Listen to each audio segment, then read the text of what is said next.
This is the Voice of Turkey's English language transmission, broadcasting from Ankara in the 31 meter band between 1830 and 1930 UTC on 9785 kHz to Europe, between 2030 and 2130 UTC in the 31 meter band on 9620 kHz to South Asia and Australia, between 2200 and 2300 UTC in the 31 meter band on 9830 kHz to Europe, Eastern USA and Canada, and in the 19 meter band on 15520 kHz between 1630 and 1730 UTC to Afghanistan, Pakistan, India, Uzbekistan and Turkmenistan. The Voice of Turkey is also beamed between 0300 and 0400 UTC in the 31 meter band on 9515 kHz to Europe, the USA, Eastern Canada and Cuba, between 0300 and 0400 UTC in the 49 meter band on 6165 kHz to Iraq, Syria, Iran and the Arabian Peninsula. You can listen to us over the Turksat 3A and Turksat 4A satellites and on the internet at www.trt.net.tr through the Voice of Turkey link. Please note that transmissions broadcast between 2300 and midnight UTC and between 0400 and 0500 UTC have been pre-recorded. Our email address is englishdesk@trt.net.tr. Ladies and gentlemen, hello. Today is Thursday, the 2nd day of November 2017. This is the Voice of Turkey's English language transmission, broadcasting from Ankara in the 31 meter band between 1830 and 1930 UTC on 9785 kHz to Europe, between 2030 and 2130 UTC in the 31 meter band on 9620 kHz to South Asia and Australia, between 2200 and 2300 UTC in the 31 meter band and on 9830 kHz to Europe, Eastern USA and Canada, and in the 19 meter band on 15520 kHz between 1630 and 1730 UTC to Afghanistan, Pakistan, India, Uzbekistan and Turkmenistan. The Voice of Turkey is also beamed between 0300 and 0400 UTC in the 31 meter band and on 9515 kHz to Europe, the USA, Eastern Canada and Cuba, between 0300 and 0400 UTC in the 49 meter band on 6165 kHz to Iraq, Syria, Jordan and the Arabian Peninsula. You can listen to us over the Turksat 3A and Turksat 4A satellites and on the internet at www.trt.net.tr through the Voice of Turkey link. Please note that transmissions broadcast between 2300 and 0000 UTC and between 0400 and 0500 UTC have been pre-recorded. Our email address is englishdesk@trt.net.tr. Following the news and the review of the Turkish press, the Voice of Turkey will present our feature programs and some music.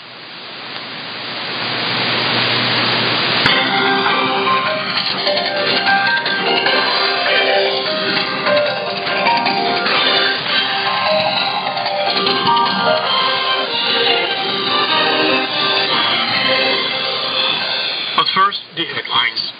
Turkey launches joint venture for first indigenous car. UK opposition urges government to recognize Palestine. Iraqi government forces advance towards Turkey and Syria borders. And more than 280 Daesh suspects arrested across Turkey. And now details of the news. Turkey launched a joint venture to produce its first domestically produced car in capital Ankara on Thursday.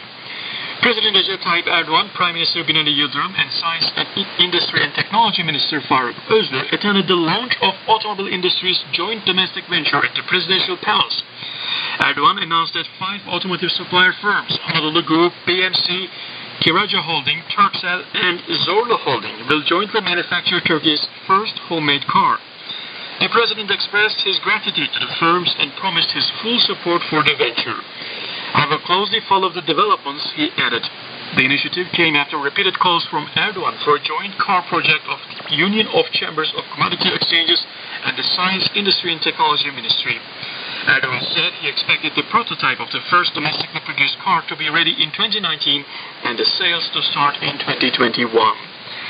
I want to own the first automobile provided that I will pay for it, he said. No one should hesitate. We will produce Turkey's car with the best design and technology, both for our country and the world. The president said it was a shame for Turkey to fall behind in manufacturing its domestically produced car, noting that over 750,000 automobiles were sold in the country last year. Today we are taking a historic step to get rid of this shame, he added. Yildirim said the project will add new success to the ongoing achievements of Turkey. According to the export figures released in October, export was highest in the automotive sector with over $2.6 billion, he said. It is out of the question for Turkey to not produce cars domestically, as it has become so competent in the automotive sector. According to the Automotive Distributors Association, 423,198 cars were sold in the first 8 months of this year. 294,037 of these cars were imported, while 129,161 were produced domestically. Meanwhile, the total number of imported automobiles during the same period shrunk by 25%, while local manufacturing went up 20% compared with the first 8 months of the last year. UK opposition urges government to recognize Palestine. British opposition figures are urging Prime Minister Theresa May to recognize a Palestinian state as she prepares to host Israel's Benjamin Netanyahu to mark the centenary of the Balfour Declaration on Thursday evening. Emily Thornberry, Shadow Foreign Secretary for the main opposition Labour Party, thinks the centenary could be a good time for the UK to officially recognize Palestine. It seems to me that it was right to be a true friend of either side. You need to recognize the legitimate concerns of both parties, Thornberry told another agency. One of the things about Balfour that strikes me is that it reinforces to me a very important reminder that when British politicians clearly state their policies on the Middle East, that these words can make a difference, she said. Thornberry will represent Labour at a celebratory dinner to be hosted by Lord Jacob Rothschild and Roderick Balfour, the representatives of Rothschild and Balfour families, after party leader Jeremy Corbyn's previous announcement that he would not attend. We have a shared duty to look to the future. Britain has a duty as well. We need to look forward, and the only way to forward, seems to me, is for there to be a viable, secure state of Israel, and alongside the viable, secure state of Palestine, Thornberry said.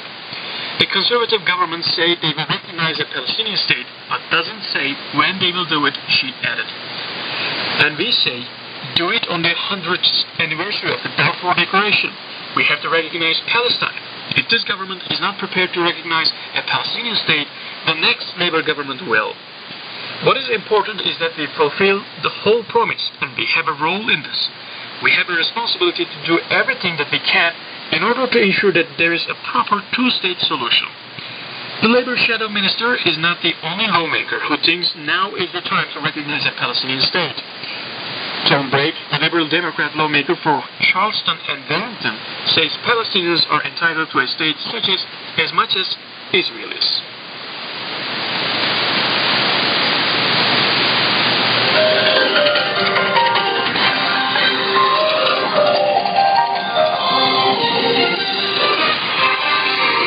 The news continues on the English language broadcast of the Voice of Turkey.